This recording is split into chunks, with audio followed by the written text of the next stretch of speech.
Hello and welcome back to Per My Last Email. My name is Bria Black and this is my channel. Somebody actually reached out to me and requested this video. I wouldn't say it's a highly requested video, but it was requested. Somebody who had seen one of my PMP videos found me on Instagram and asked if I could make a video about some of the projects that I work on today. And so today I'm going to talk about my very first project in my new job. It's definitely an interesting story. So if you're interested in hearing about how things are going, stay tuned.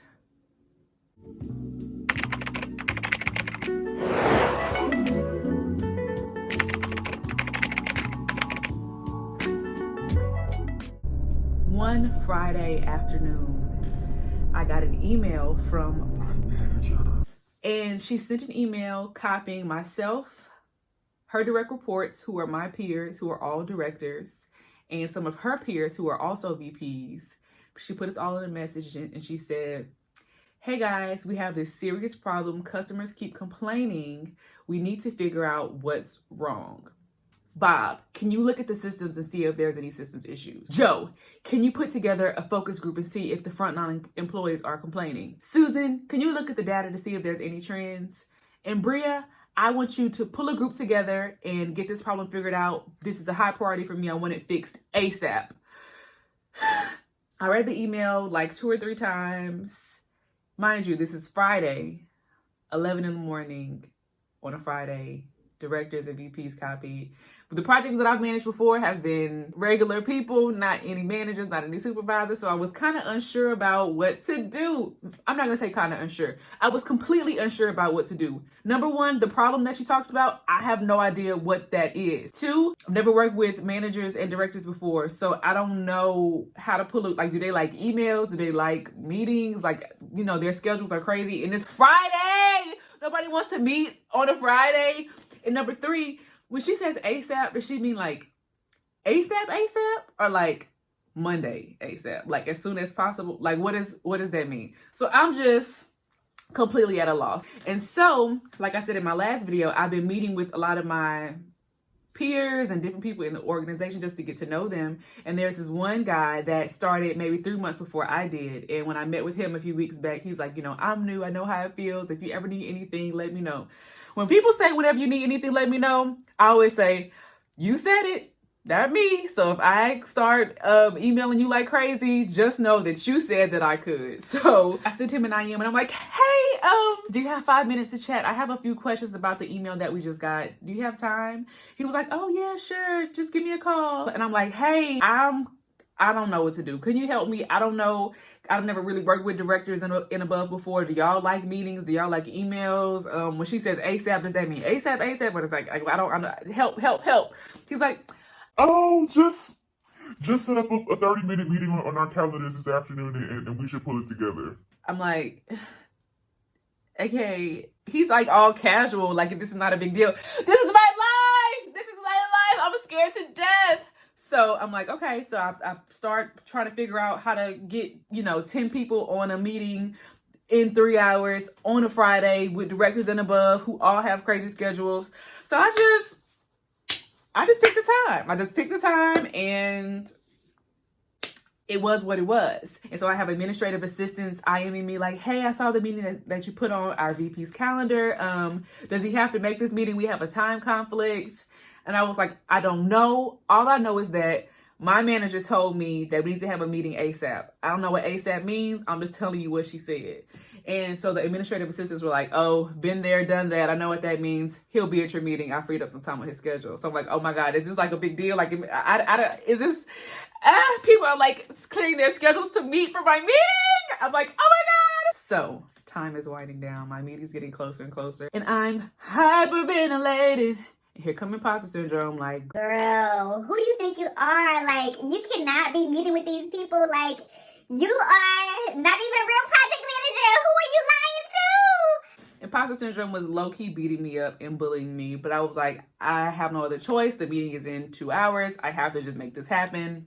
Let's just see what happens. So the meeting is starting. Lucky for me, my manager outlined in the email kind of what she wanted different people to do. So since this was like a last minute thing, I just kind of read through her email and was like, hey, she said for you to do this, what do you think about this? When can you have it done? I kind of went through each of her points to see what people thought about her action items that she gave them. It was 30 minutes. Thank God, because if it was any longer than that, I probably would have just had an anxiety attack and just passed out. But the 30 minutes happened. I kind of just stuttered my way through my notes.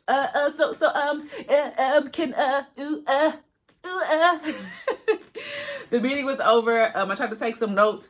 Mind you, when you are taking notes on a subject that you don't know anything about, it's very hard to take notes and comprehend. So my notes were a little incoherent, but nonetheless, I gathered what I understood and I sent them out with another meeting maker for next week because, again, ASAP, I don't know what ASAP is.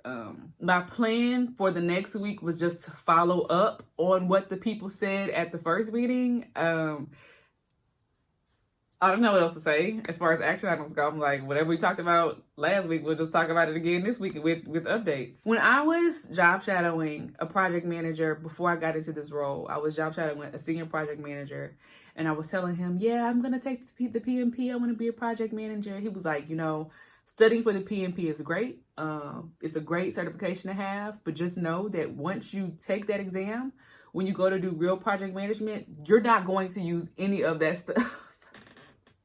And I was like, oh, ha, ha, ha, that's so funny. I'm studying this stuff 3 hours every night. I have to use it because why am I studying for this exam? But actually doing projects is like, what project management plan? What initiation phase? What stakeholder list? What risk analysis? Like, I have not done anything specifically like the PMP taught me to do. I'm literally finessing. So just FYI about that. So the next meeting comes the next week, and I feel a little bit more confident. I have an outline. I have a plan for how I want to attack this. People start to come in, and they just start talking about whatever they want to talk about. They're like, what project manager? What are you here for? I'm having a hard time because, again, I'm not used to telling these important people, directors and VPs to be quiet. Like, excuse me, guys, we need to move on. Like, let's move on. I need to do my Kamala Harris. Excuse me, I'm speaking. Excuse me, I'm speaking. Mr. Vice President, I'm speaking. Well, I'm speaking. be important if you said the truth. If you don't mind letting me finish, we can then have a conversation, okay? I should have said that, but I was too scared. So they kind of just took control of my meeting. It was only 30 minutes. We didn't get through most of my action items, and I left that meeting feeling very defeated because I did not take control. I did not get any actionable items from the meeting. We just kind of talked, and I didn't get a chance to talk to all of my stakeholders, and it was low-key, I wouldn't say a disaster, but whatever's like close to disaster, but not quite disaster, that's what it was. So I was like, you know what? No. Next meeting, I'm going to take control. So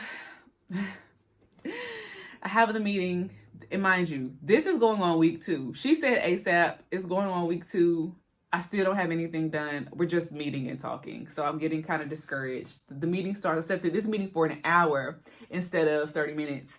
And some of the VPs didn't join. They sent representatives, which was kind of sad because I felt like they didn't think my meeting was important anymore. So like, just send somebody in my absence because I don't have time to be doing this meeting. So I felt bad about that. But for this meeting, I was very strict about, okay, we talked about this. What is your action? Who is the owner?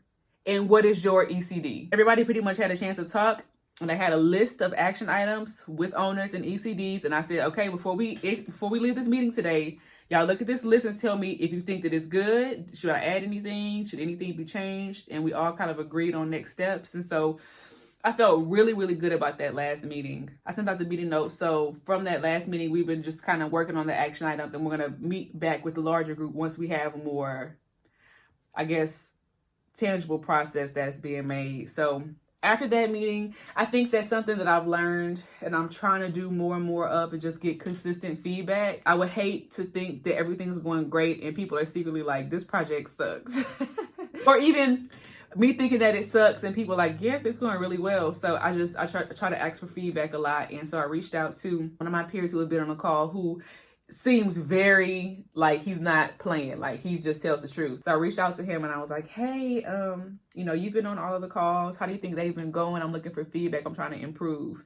He didn't respond until the next day. I was so nervous to read his email because I thought it was going to be terrible. I always assume the worst. I don't know why I always assume the worst, but I just assume the worst. And he just emailed me back and I literally cannot read the email. I'm so nervous. So I was telling Pat, and Pat was saying some good information, so I want him to be on camera too. I did not want to be on camera. But all I was saying was, I think that people trying to be great at something as soon as they start is a false narrative. And people that promote that, they shouldn't, because it's wrong. You have to work and get better at things, and that's how you will seem like you're a great natural at it. Yeah. So when you ask for feedback, it is for you to become better. I know, and I asked for feedback because I want to become better, but I'm scared because what if he says that I suck? But that's okay though. What if I actually suck? If you suck as a person that just started your job a month ago, there is nothing wrong with that. If you suck as a person that's been doing your job for 5 years, then that's a problem. Like, again, that's that Instagram, social media life. Like, people post a picture and it's perfect, but you don't see the progress and the process and the hard work and commitment. You are not expected to be great. Right. I think the reason also why I'm scared is because if he says that my meetings have been going bad, it'll just confirm my imposter syndrome. Because I already feel like I don't need this job. I already feel like I'm not qualified. And if he says, yeah, your meetings have been sucking, I'll be like, I knew it. I knew I'm trash. Okay, I'm about to read it. Ah! Oh my God. This is why I don't be asking for feedback. This is what he said. Pretty good, but I do have some feedback. It wasn't that bad. This is good feedback. I can't believe I just did the most for 30 minutes. So I felt better. So the next step was to check in with my manager because this was her deliverable. I'm like, we have one-on-ones, and I was like, hey, you know, this is what we've done on the project so far. Is this meeting your expectations for what you thought I should be doing? And she was like, you know, honestly, I didn't really have expectations for this. It was pretty much like, this has been a problem for forever, and nobody has ever been able to fix it. So if you fixed it or did anything, great. If you didn't, I mean, nobody else has either. So yeah, don't stress. And I was like, interesting. The thing is, it took a lot of stress off of me because I felt like, because there's no expectations, if I do fail, it wouldn't be that bad. But I don't think that I'm going to fail. But if I had to end this video on a positive note, I would say, even if you are in a role and you don't know what's happening, you have no idea what's going on, you have to keep showing up anyway. Every time you show up, you get a little bit better. Even if you have no idea what you're doing something is better than doing nothing. You cannot hide under a rock for your whole career. You have to do scary things and take chances. And that's what I'm doing, because I literally, it's so hard not being confident in your abilities. But my goal is to get better. And the only way that I can get better is to keep showing up. So my advice to you is to keep showing up. And hopefully we'll show up together. And one day we'll all be CEOs and millionaires. And we can vacation on our boats at our lake houses together. So I'm looking forward to that. Thank you for tuning in to this episode of Per My Last Email. If you have any other suggestions for videos or things that I should talk about, let me know. Talk to you soon. Bye.